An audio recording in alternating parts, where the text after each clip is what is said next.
Hello and welcome. Through his comedy routines, he's highlighted the injustice of Islamophobia and racism, created satire around America's fear of the Arab world, and generally raised awareness of how much misunderstanding there is between East and West. This week on One on One, meet Egyptian-American actor and comedian Ahmed Ahmed.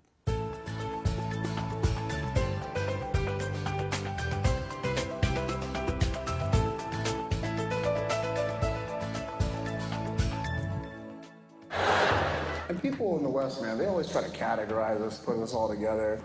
A lot of people come up to me and they're like, "Oh man, hey, where are you from?" I go, "I'm from Egypt." "Really? I got a friend from India." In his largely biographical documentary film, Just Like Us, he traces his roots back to his small village in Egypt. But Ahmed Ahmed is now very much a part of the Arab-American scene. In fact, being born in Helwan, Egypt, and raised in Riverside, California, and then traveling extensively as a stand-up comic and actor, he's uniquely placed to recognize the problems the East has with the West and vice versa. There's an echo? Story of my life. My name's Ahmed Ahmed. Over time, it's become Ahmed's mission to address these negative stereotypes through comedy and by teaming up with other ethnically diverse comedians, as he did with the critically acclaimed Axis of Evil tour. Proud of both his Eastern origins and his Western home, Ahmed points out that Arabs in the USA, quote, went to bed September the 10th as Americans and woke up September the 11th as suspected terrorists. Ahmed, great to have some time with you. Thanks, Riz. Nice to be here. Now, your time is right, isn't it? Because up to now, there's been such a bad image for Arabs, and particularly Arab Muslims. Even worse since 9/11, of course, the negative stereotyping. What luck have you had in breaking down some of those stereotypes?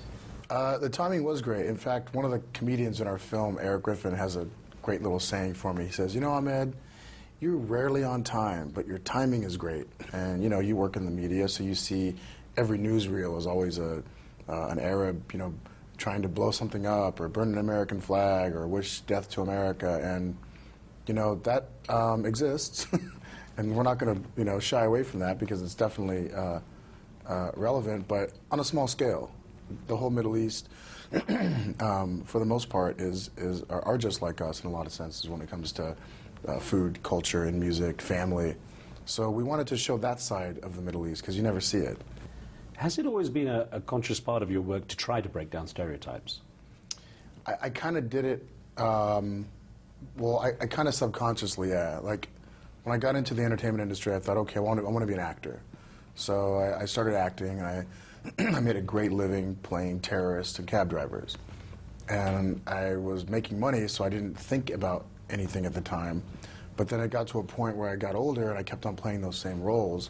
So I asked my agent one day, you know, "Hey, can I go out for the guy who has brown hair, you know, or the neighbor, or, you know, the Arab doctor," or whatever it was. And unfortunately, back then, they just weren't casting Arabs and Muslims and Middle Easterners, brown people for that matter, from our part of the world, to play mainstream roles. So that's the point where I kind of made a conscious, like, I'm going to show them kind of decision. And I went broke. Went back. That's the hazard, I guess. That's the hazard. You make sacrifices to have a voice, and those sacrifices aren't always good sacrifices. So my acting work kind of dried up because I was really picky about the roles. I said, well, I'm not going to play a terrorist. I'm not going to play these parts.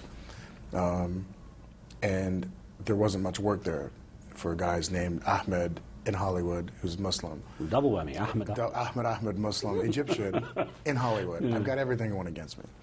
So, so I kind of ran out of money, and I was going through this 6-month phase of what should I do. And I was forced to go back to waiting tables. And it was while I was waiting tables that I came across situations where I was forced to make my customers laugh. And that comedians and waiters have a lot in common, because at the end of the day, you're entertaining people, they get a bill at the end of the... Yeah, I was going to say, well, I think with places where service is a joke, but that's kind of different. Well, the funny thing about our restaurant is the food was awful. So I had to force my customers to laugh in order to earn tips. The tables were turned on this in this situation because the food wasn't great, so I had to give them great service. And so customers would come in and they'd try to order something that I knew wasn't good on the menu, so I would veer them away and say, no, don't get that, you know, but get this. Of course, the difference from acting and stand-up comedy is you're there with the audience. What sort of reception have you had, being an Arab, being on the circuit? And audiences can be tough. They can be. You know, actors and comedians are also, you know, have a lot of similarities in the sense that we're both sort of working off of a script. And it's entertainment at the end of the day. The difference with comedians is that you're the writer, you're the director, you're the producer, you're the actor. You're doing, it's a one-man show. And most of the time you're not using an instrument, there aren't any sound effects, there's no green screen or let's cut and do that again. It's in the moment, it's very risque, it's very challenging. And you know, I lucked out because I was picked out by Mitzi Shore, who's the owner of the world-famous Comedy Store in Hollywood, to come perform on her stage back in the late 90s when Middle Eastern comics weren't allowed to do that. We weren't. It was almost like being, you know, it was almost like being a black guy in the 60s. You know, it was almost like a civil rights movement happening through comedy. And so she put myself and a couple other Middle Eastern comics on her stage and gave us a voice and a platform, and eventually put our names, you know, in lights on the marquee. So you drive down Sunset Boulevard and it says Ahmed Ahmed in lights, and which is unheard of in Hollywood. You just don't see comedy clubs and producers and directors or whatever promoting the Arab Muslim voice. And she actually was getting calls at one point. I remember her telling me, saying, you know, why are you putting these guys on your stage? And her reply was, don't tell me how to run my club. There are those people who think that in the Arab world there is no real sense of humor. Which, of course, it's not the case, but we'll get onto that in a moment. But of course, in the Middle East, there are limits on what you can talk about, what you can't. And in your documentary, just like us, you indicate how you were banned a couple of places, certainly for the kind of humor. What is no-go from what you can tell? Yeah, thanks for bringing that up. Well, let's get it all out there. Stick it where it hurts. Well, it's starting to open up. When we first went over there, it was like, you can't talk about sex, drugs, religion, or politics. So we'd always look at each other like, what's left? That's it. So like in Kuwait, for instance, or like some of the GCC countries, Bahrain, Dubai, Abu Dhabi, Saudi, of course, religion's definitely off limits. Anything religious, just don't touch it, don't go there. And so you don't have to because there's so much out there. But just being there was kind of edgy enough. I kind of made the mistake of doing a joke that was an observation about a nightclub and a mosque being across the street from each other in Dubai, which is true. And it gets laughs because it's true. But the authorities didn't like that when they saw it, so they placed a ban on me to not be able to perform there for a year publicly. The interesting thing was the joke wasn't even done in Dubai. It was done on our Comedy Central special, which ended up on YouTube. And some of the authorities saw it. And so when they heard I was coming, they was like, no, he's making fun of Dubai, and he's blasphemous toward Islam, and you know, that was it. Double-edged sword, because they're watching, but they you know, but they don't like what they see. Right. Are there any limits you have personally on what you would and wouldn't touch as material? I personally think that, you know, and look, it's all subjective. Like, if I do jokes about, you know, being Muslim, most Muslims would say, oh, well, that's taboo. But sometimes Muslims will say, you know, joke about the black guy or something like, is that taboo? But me personally, you know, I don't touch, I try to stay away from like, you know, handicapped people, cancer, rape, you know, like tragedies that aren't funny, and no matter how much time you let get in between the tragedy, right, not enough time can be okay to make fun of that. So I try to not touch those topics. Let me take you back. You were born in Helwan in Egypt, right. But actually your father was getting his immigration papers for the U.S. at the time and was standing in line at the U.S. Embassy and missed your birth. Right. Have you forgiven him for that? No, he owes me. He missed my birth. No, the funny thing is he had tried to immigrate to Canada and Australia prior to that and was denied. So when this little window of opportunity opened up for Egyptians specifically to come to America, he was like, sorry, honey, I have to go get these papers. Like, deal with the pregnancy. So he was gone, and when he arrived back in, he had his papers in hand. I was already, you know, delivered, and so he was like, "We're going to America." I was like, "I'm like a lion, like Simba, yeah, I'm like a Lion King." kufta, you know, a bunch of African dancers came out of the closet, dum dum dum dum dum dum. It was cool, and then we ended up in Riverside, California, of all places. That was when you were only a month old, of course, so you didn't get to discover Helwan until you were an adult and got back there, yeah? Yeah. Oh, I went back younger. I went back when I was like 5 or 6. They had taken me back, but I had already been exposed a little bit to American culture. So like I knew what McDonald's was. So when they took me back when I was 5, I remember my parents having to go somewhere, and I started yelling and screaming and crying, no, I want to go with you. And they said, no, stay here. And I said, I'll stay on one condition, I want McDonald's. And they said, because they lived in Helwan, back then was like so far away from the city. Back then they didn't even have McDonald's in Egypt. And they're like, oh, we don't have McDonald's, but we'll give you kufta. I was like, I don't want kofta. I want McDonald's. Meatballs, no. No, meatballs and a pita back then with parsley. It was disgusting. Now it's good, you think about it. But when you're a kid, you want cheesy, greasy pickles. Tell me about it, though, because you got to discover what your father actually had to struggle through when he was bringing up this young family, he was having children. He had it tough, didn't he? Yeah, my dad, my dad had the quintessential, immigrant story. He was born and raised in Helwan, which is a very, third world, not very, economically savvy situation to be in. But they're happy, and they're very filled with joy. But my dad was sort of on the cutting edge, and he'd been in the military and had gone to school, university, and worked in a factory, and he thought, I need to get out of here and go find a better life. So he immigrated to the U.S. and had $300 in his pocket, barely spoke any English, was pumping gas for $1.75 an hour back then, and just slowly but surely, went through the struggle and raised 6 kids and lived the American dream. Amazing. And so he went off to find his fortune. You did the same thing at 19 in America, but you didn't cross an ocean. You went an hour away to Hollywood. Yeah, my fortune.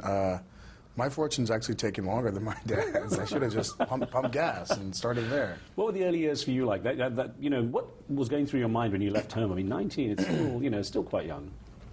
Riz, when you're 19, you feel like you have all the answers. You feel like you've figured it out. I had gone to college for like a year and a half, and I figured college is not for me. And I always wanted to be. I always had this vision I'd be in the entertainment industry. I just didn't know what it was going to be. And I remember literally sitting in class, listening to the professor, and just something in my head said, I don't want to do this. I'm going to go pursue my dream. So I left my book on the table, opened, left my backpack, I just literally got up and left. Teacher didn't even know I was leaving. And went home, and I walked through the front door, and I told my mom, well, she asked me first, what are you doing home? You're supposed to be in school. I said, I'm moving to Hollywood to be an actor. And she was just like, oh my God, what have I done wrong? Because an Arab parent always does something wrong if their kid wants to go chase this dream down. So then I eventually told my dad, and he thought I was like joining a cult. He wasn't really, he didn't understand it. And so that was tough, having your parents not support you emotionally. Forget about the financial, I'll go find a job. I just want their family support. So my dad kind of refused to be my father or even speak to me for several years because he was ashamed. And my mother, would secretly like slip me $20 bills here and there. Make sure you're eating and that kind of thing. But I moved to Hollywood. I became friends with Vince Vaughn, who's an awesome friend and brother, and he let me sleep on his couch for a year. This was before he was Vince Vaughn. So this is pre-swingers, pre-fame. Right. So here we are, these 2 kids running around in Hollywood trying to chase our dream, and I'm, waiting tables at night and sleeping on this poor guy's couch. Just a quick thought, did you have any backup plans in case this gig didn't work out? Did you have any idea of what you might do if things...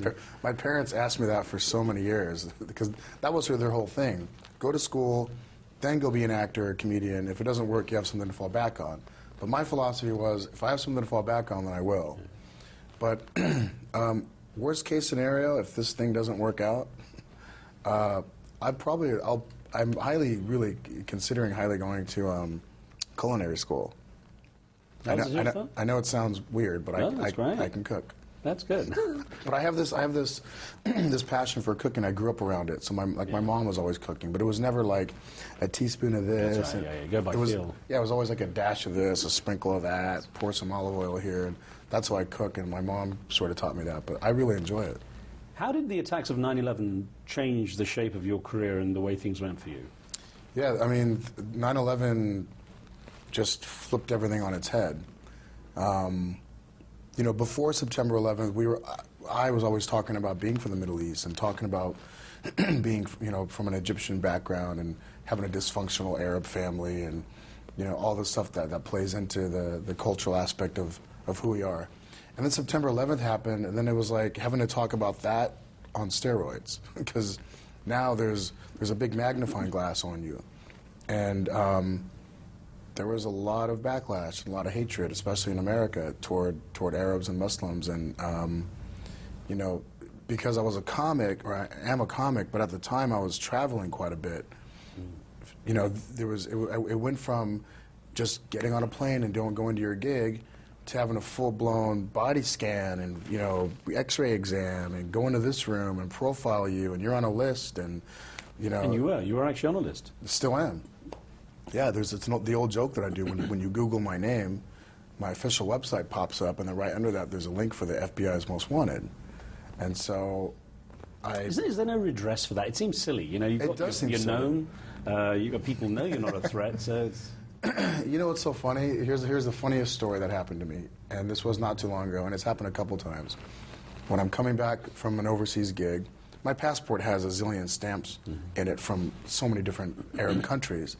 So oftentimes people will go, "What were you doing in the Middle East? You've been to Yemen, Saudi, Syria?"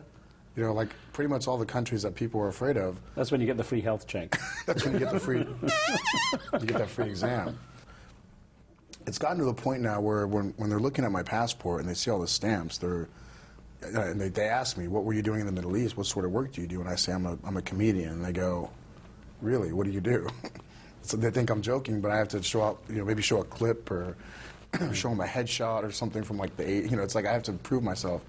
But the most interesting thing and the funniest thing that's happened to me a couple times recently is when I'm coming in through New York City. I remember a specific moment. I was coming through the immigration, and there was this older African-American gentleman standing behind the booth there, and I gave him my ID, and he's looking at my ID, and he's punching the computer, and he's staring at my ID, he's looking at me, and I think he's going to, you know, say something derogatory or something, and he goes, he said, "You're a comedian, right?" I said, "Yeah, I am." Now I think I have a break, you know. He goes, "Oh, yeah, man, you know, my wife and I were just watching your Axis of Evil comedy thing on the Comedy Central the other night, man. That is some funny stuff. Unfortunately, your name still comes up on this list, so I have to take you into this." I swear to God. And so he's escorting me into the detainee room, but he's pumping me up about how funny I am. And I just thought it was such a weird paradox. Like, here I am being praised for being funny, but also being detained for being an Arab. Go figure. Only in America. Well, let me ask you about you know, how things have shaped up for you now. How perhaps things might be getting a little easier. Do you feel that there is any sense of that? A little bit, not very much. We still have a long road in front of us, and I don't blame Hollywood. I blame ourselves. I think it's up to the Middle Easterners, the Arabs, the Muslims, you know, yourself, people that are involved in media and social network and creating stories and developing ideas and directing and writing. It's our responsibility, because who tells our story the best? We do.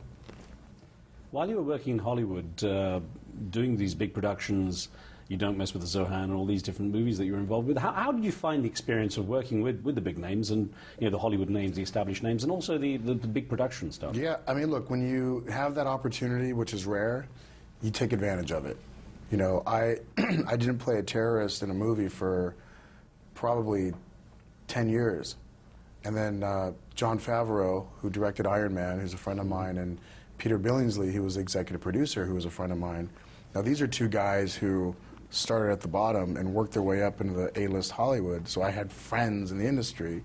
So when they called me up, they're like, "Hey, man, you know we're producing Iron Man. Do you want to be in it?" And I was like, "Yes." And they're like, "It's a terrorist." And I was like, okay, I'll just take what I can get at this point. Like I'm not gonna read for Tony Stark, you know, the main character. So, but the great thing about Iron Man it was an international terrorist group. It wasn't just Arabs. Yeah. They had Malaysian and Indian and Pakistan. It was all mixed. So I didn't feel like I was like no groups are gonna come at me. But it was fun. I got to work on a big budget, action superhero movie, which is every actor's dream for the most part. And Robert Downey Jr. was really cool, and I got to work on the Zohan movie with Adam Sandler, and Adam Sandler's got this really comfortable set where the catering is great, and he'll invite you to play basketball with him at lunch, and he's one of the nicest guys, and I was really honored to be in his film because Adam's one of those guys, if he likes you, he'll put you in stuff all the time, and I haven't been in anything since Zohan. So there's a message in there somewhere. Maybe you don't like me, Adam, but he was really fun, and he tackled that topic, the Jewish Arab, within a comedy with the Zohan. He was the first guy to kind of tackle that in a spoof, and I thought it was admirable of him. Since Just Like Us, you seem to have made it something of a mission to get the comedy out there, do the international circuit, and particularly bring the Middle East to the American market, if nothing else. If they're not going to go out there and check it out, you seem to be wanting to say, well, I'm giving it to you. Is that the case? Kind of, yeah. I learned that when Vince Vaughn took me on his Wild West comedy show in 2005, it was a learning experience because, he made it into a documentary, and because I'm friends with him and the producers and the editors, I was along for the ride and was able to kind of see what they did. But the mission that Vince was going for was that people in the Midwest and the South can't come to Hollywood to see a show. We're going to bring it to your backyard. And so I kind of used that same application. Well, if these Saudi kids or Egyptian kids or Lebanese or Emirati kids can't fly to the United States to see a show in New York or Hollywood, then we're going to bring it to you guys. And the promoters were really great with working with us, and the fans were incredible. And then by making the movies and showing them here, you're doing the reverse too. Yeah, I mean, Americans get to see what it's like going over there. Our film, and you saw the film, it's really an inside peek through my eyes. Right. And it's, at the end of the day, it's an expensive home movie. It's not Avatar. Your dad was the star. My dad was a star. My dad thinks he needs an agent now.